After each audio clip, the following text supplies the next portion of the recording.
दीपावली के बाद पाठशालाएं शुरू करने का ऐलान या इरादा मुख्यमंत्री महोदय ने व्यक्त किया है और उसी के साथ साथ कह रहे हैं कि सारी सावधानी बरतते हुए हम ये फैसला लेंगे। अब ये सावधानी बरतने के क्या रास्ते ढूंढे हैं, ये जब तक सामने नहीं आता है तब तक इस विषय में महाराष्ट्र सरकार की भूमिका असली क्या है इसका पता तो नहीं चल पाएगा। लेकिन शालाएं शुरू करने का विचार आज नहीं तो कल करना ही पड़ेगा और उसके बारे में महाराष्ट्र सरकार ने बहुत ही सावधानी से सभी घटकों से विचार विमर्श करते हुए इसमें जो पालक वर्ग है उस पालक वर्ग को भी विश्वास में लेते हुए इसका निर्णय करना चाहिए, उसका विचार विमर्श करना चाहिए।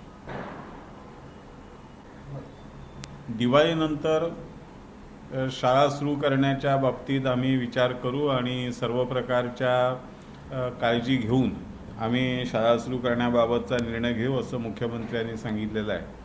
आता ही नेमकी काळजी घेणं म्हणजे काय करणार आहेत हे जोपर्यंत त्यांच्या उपाययोजना सरकार स्पष्ट करत नाही तोपर्यंत त्याबद्दलची स्पष्टता येणार नाही।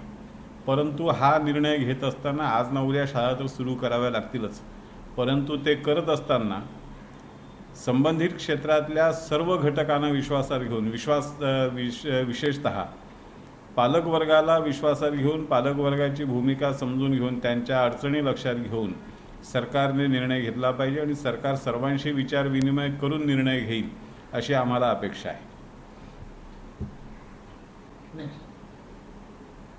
दीपावली के पश्चात धार्मिक स्थलों को भी खोलने का निर्णय करेंगे ऐसा मुख्यमंत्री महोदय कह रहे हैं।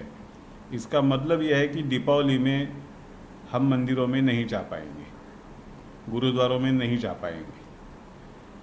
वास्तविक इस देश के अन्य भागों में मंदिर खुल गए हैं, गुरुद्वारे खुल गए हैं, सारी धार्मिक गतिविधियां शुरू हो गई है।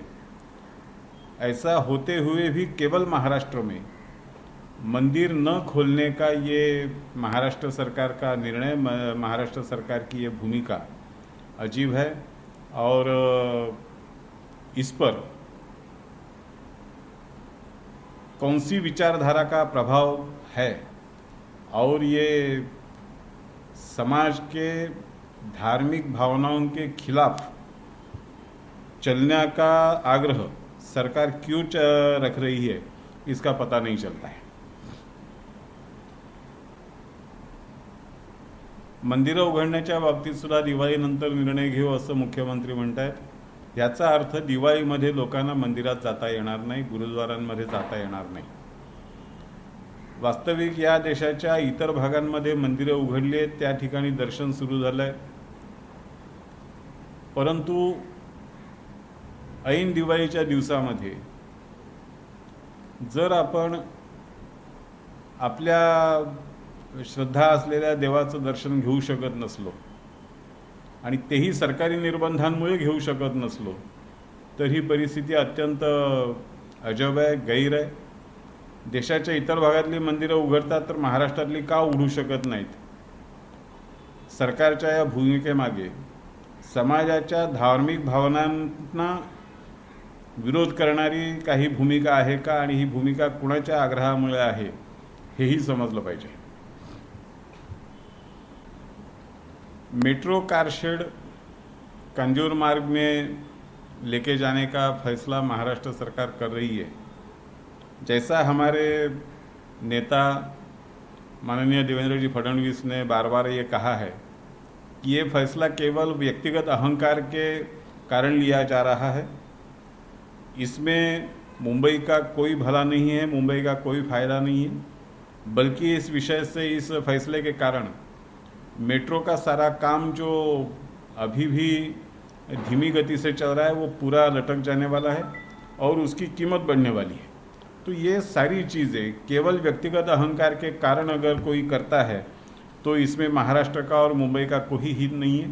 मुंबई के हित के लिए और भी कई सारी चीज़ें करने की आवश्यकता है। एक सादा काम भी अगर के मुंबई के हित के लिए करेगा तो भी सारी मुंबई की जनता उसका ज़िंदगी भर आभारी रहेगी। और वो काम है मुंबई के रास्ते ठीक करना। मुंबई के रास्तों में जो गड्ढे पड़े हैं और मुंबई के रास्तों पर आजकल चलना, मुंबई की यातायात जो तितर बितर हो गई है, वो भी अगर कोई ठिकाने लाता है तो भी मुंबई का भला होगा। तो मुंबई के हित के लिए करने लायक बहुत सारे काम हैं, वो करने के बजाय केवल व्यक्तिगत अहंकार के आधार पर ऐसे फैसले करना, इसमें मुंबई का कोई फायदा नहीं है। मेट्रो कारशेड कांजूरमार्गला हलवण्याचा निर्णय याबद्दल आमचे नेते माननीय देवेंद्रजी फडणवीस यांनी म्हटल्याप्रमाणे हा निर्णय हा केवळ वैयक्तिक अहंकारातून घेतलेला निर्णय आहे आणि याच्यामध्ये मुंबईच्या महाराष्ट्राच्या हिताचा काहीही संबंध नाही। कारण या निर्णयामुळे मुंबईतलं मेट्रोचं काम रखडणार आहे, त्याची किंमत वाढणार आहे, त्याच्यात बदल करावे लागणार असल्यामुळे कदाचित ही सुद्धा शक्यता आहे की आत्ता झालेलं काही काम वाया जाणार आहे, वाया जाऊ शकतं। त्यामुळे अशा पद्धतीने कुठल्याही प्रकारे कुणाचाही फायदा नसलेला निर्णय, कुणाचाही हित नसलेला निर्णय हा केवळ वैयक्तिक अहंकारापोटी घेतला जातो। मुंबईच्या हिताचा विचार करायचा असेल तर मुंबईच्या हितासाठी अनेक कामं करण्याची आवश्यकता आहे। मुंबईतल्या रस्त्यांचे खड्डे जरी नीट केले आणि मुंबईमध्ये सध्या रहदारीची जी दाणादाण उडालेली आहे ती जरी निस्तारली तरी मुंबईकर आयुष्यभर आभारी राहतील। परंतु यातल्या कुठल्याही कामाकडे लक्ष न देता केवळ वैयक्तिक अहंकार गोंजारणारे निर्णय सरकार घेत आहे, ह्याच्यामध्ये मुंबईच्या हिताचा विचार नाही आहे।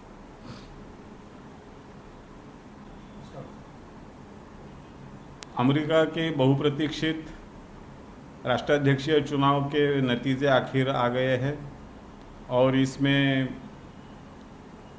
भूतपूर्व राष्ट्राध्यक्ष डोनाल्ड ट्रंप हार गए हैं और जो बाइडेन राष्ट्राध्यक्ष के नाते मनोनीत किए गए हैं।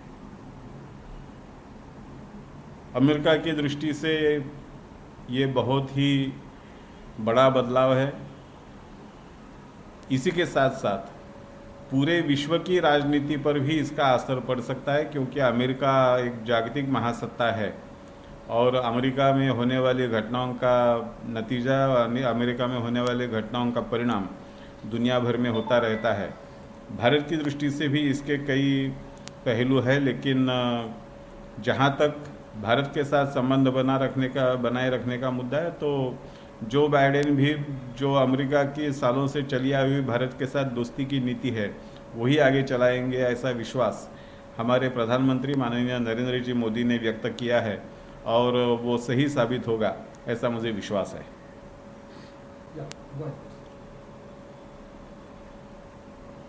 पटाखे फोड़ने से जो प्रदूषण होगा उस प्रदूषण के कारण कोरोना का फैलाव बढ़ सकता है, ऐसा एक विधान हमारे मुख्यमंत्री महोदय ने किया है। हमारे मुख्यमंत्री महोदय इन सारे विषयों में बहुत ही जानकारी रखते हैं और जैसे उनके चहेते संपादक ने कहा था कि जो डॉक्टर को भी मालूम नहीं है वो आपको मालूम है, तो जो पर्यावरण के तज्ञों को मालूम नहीं है या मालूम है या नहीं पता नहीं, उस विषय में भी आधिकारिक वक्तव्य मुख्यमंत्री महोदय कर सकते हैं। लेकिन ठीक है, मुख्यमंत्री महोदय का वो अधिकार है। पटाखे न फोड़ने की अपील मुख्यमंत्री कर रहे हैं, यहाँ तक भी कोई किसी को आपत्ति रखने का कारण नहीं है। लेकिन पटाखे न फोड़ने का अपील करना एक बात है और पटाखों पर पाबंदी लगाना ये दूसरी बात है। कांग्रेस के कई राज्यों में पटाखों पर पाबंदी लगाई गई है और उसकी वजह से पटाखे बनाने वाले कारीगरों के रोजगार छीने गए हैं। मुझे आशा है कि महाराष्ट्र में ऐसा कोई कदम नहीं उठाया जाएगा। जहाँ तक लोगों को अपील करने का सवाल है, यह अपील जरूर किया जा सकता है और अगर इस अपील को मानते हुए लोग मिट्टी के दिए भी जलाते हैं तो भी उसका अच्छा असर रहेगा और लोगों को फायदा होगा। मुंबई में लोकल्स शुरू करने के बारे में हम केंद्र सरकार से बातचीत कर रहे हैं, ऐसा भी मुख्यमंत्री महोदय ने कहा है।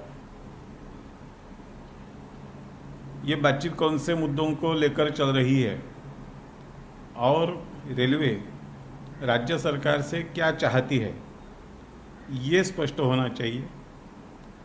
राज्य सरकार ने रेलवे मंत्रालय से इस कोरोना के सारे काल में जो भी व्यवहार किया है उस व्यवहार के कारण से कई सारे मुद्दे उपस्थित होते हैं। स्थलांतरित मजदूरों के लिए ट्रेन्स की मांगे की जाती थी, लेकिन ट्रेन्स देने के बाद मजदूर नहीं थे, ट्रेन्स खड़ी रहती थी। जिस ट्रेन का उपयोग देश के अन्य भागों में हो सकता था वो भी नहीं हो पाया और महाराष्ट्र ने उसका उपयोग नहीं किया। ये सारा मामला रेलवे के साथ अभी भी ताज़ा है।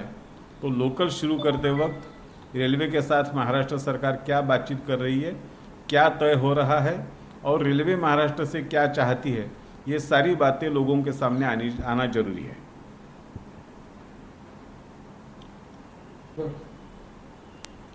बिहार के चुनाव के नतीजे 10 तारीख को आएंगे।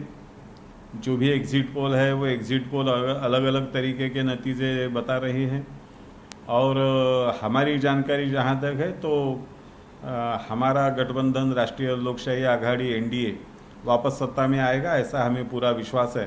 तो बस एक आध दूसरा दिन का इंतज़ार करना है, तब सारे नतीजे सामने आ जाएंगे।